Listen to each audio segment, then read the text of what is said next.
Hello guys, இன்றைக்கி புதுசாக ஒரு ஃபேடட் வீல் வந்திருக்கு. என்ன வந்திருக்கு பார்த்தீங்கன்னா ஃபிஸ்டோ, அப்புறம் அது கூட 2 கிராண்ட் ப்ரைஸும் பன்னியை பேஸ் பண்ணி வந்திருக்கு. நம்ம அதை ஸ்பின் பண்ணலாம். நம்மக்கிட்ட 1309 டைமண்ட் இருக்குது. சரிங்களா, அதுலேருந்து இப்போ 9 டைமண்டுக்கு ஃபஸ்ட்டு ஸ்பின் பண்ணலாம். 9 டைமண்டுக்கு என்ன தராங்க? 9 டைமண்டுக்கு லோட் அவுட் கொடுத்துருக்காங்க. போன் ஃபயர் தான். நெக்ஸ்ட்டு 19 டைமண்ட் ஸ்பின் பண்ணிடலாம். 19 டைமண்டுக்கு எதனா லக்கில் ப்ரைஸ் இருந்தால் நல்லாயிருக்கும்.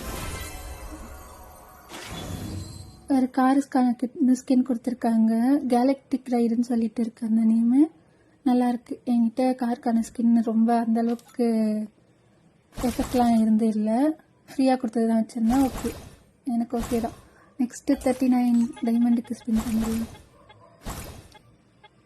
39க்கு ஆல்ரெடி என்கிட்ட இருக்குது, பரவாயில்ல, டோக்கனாக கன்வெர்ட் ஆகிடுச்சு. நெக்ஸ்ட்டு என்ன? கன் பாக்ஸ் தான் கொடுத்துருக்காங்க 69 டைமண்டுக்கு. அடுத்து 99 டைமண்டுக்கு ஸ்பின் பண்ணிடலாம். 99 டைமண்டுக்கு நைஃப் தான் கொடுத்துருக்காங்க, இந்த கேரட் நைஃப். நான் இதோட ஸ்டாப் பண்ணிக்கலான்னு இருக்கேன். ஏன்னா ஆல்ரெடி என்கிட்ட 3 ஃபிஸ்ட் இருக்குது. இது 2 கிராண்ட் ப்ரைஸ் விழுந்தது எனக்கு ஓகே தான். வேறு எதனா ஈவெண்ட்டுக்கு அதை ஸ்பின் பண்ணி எடுத்துக்கலாம், டைமண்ட் சேவ் பண்ணி. இதோட நான் வீடியோ முடிச்சிருக்கேன். பாய் கைஸ், நெக்ஸ்ட் வீடியோவில் பார்க்கலாம்.